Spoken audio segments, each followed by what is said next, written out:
রাদিয়াল্লাহু তাআলা আনহু বলেন, রাসূল সাল্লাল্লাহু আলাইহি সাল্লাম বলেছেন, ফাত্তাকু যুলমা, তোমরা জুলুম থেকে বেঁচে থাকো। দাওয়াতুল মাজলুমে মুস্তাজাবাতুন, মাজলুমের দোয়া কবুল হয়। মাজলুমের দোয়া ইসআদা ইলা সামায়ে কাসসারারা, মাজলুমের দোয়া আকাশে চলে যায়। আগুন যেমন ছিটকে এক জায়গা থেকে আর এক জায়গায় চলে যায়, আগুন যেমন ছিটকে এক জায়গা থেকে আর এক জায়গায় চলে যায়, মাজলুমের দোয়া তেমন আল্লাহর কাছে এইভাবে চলে যায়।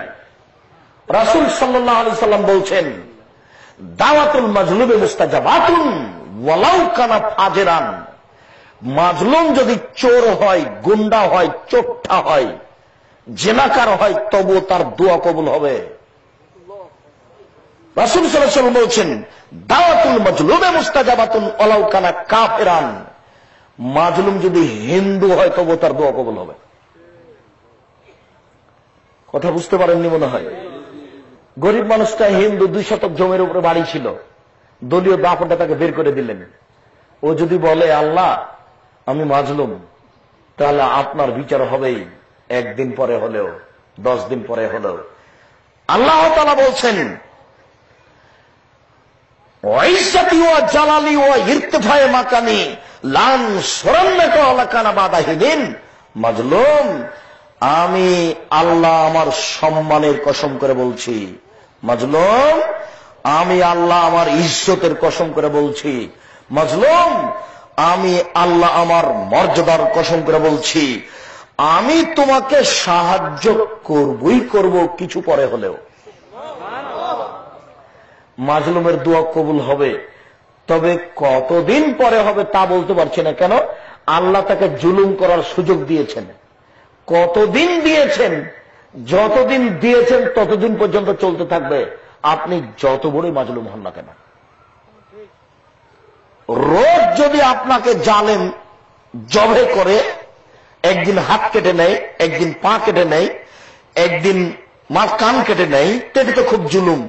এইভাবে যদি 6 মাস আপনার উপরে জুলুম চলতে থাকে, যতদিন পর্যন্ত উপর থেকে আপনার জুলুমের শেষ সীমানায় এসেছে ততদিন পর্যন্ত চলতে থাকবে।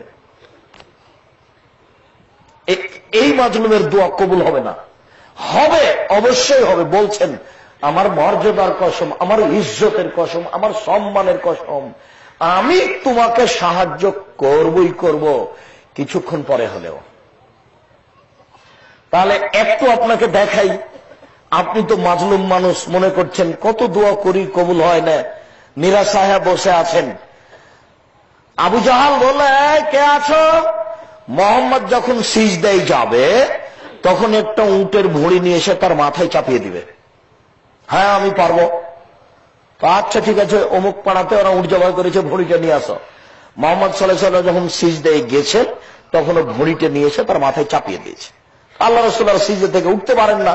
কে যেন ফাতেমাকে বললেন, ফাতেমা এই ঘটনা, তোমার আব্বার এই ঘটনা। ফাতেমা রাদিয়াল্লাহু তাআলা আনহা দৌড় দিয়ে আসলেন, তারপর ভুঁড়িটাকে মাথার উপর থেকে সরিয়ে দিয়ে তাদেরকে গালি দেওয়ার চেষ্টা করলেন।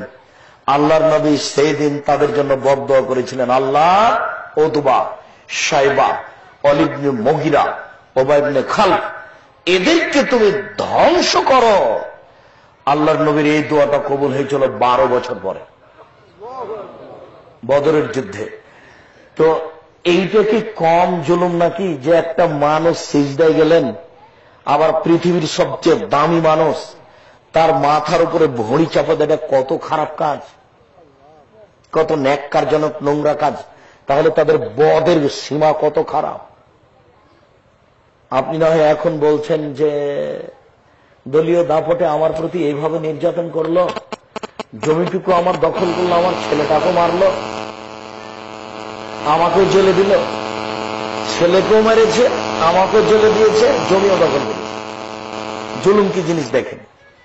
বউ কোথায় থাকবে তার কোনো জায়গা নেই, এর নাম দলীয় দাপট। এইরকম মাজলুম হওয়ার পরে আল্লাহর নবীর দোয়া কতদিন পরে কবুল হলো? 12 বছর পরে। বিচার একদিন হবে, দেরিতে হলেও।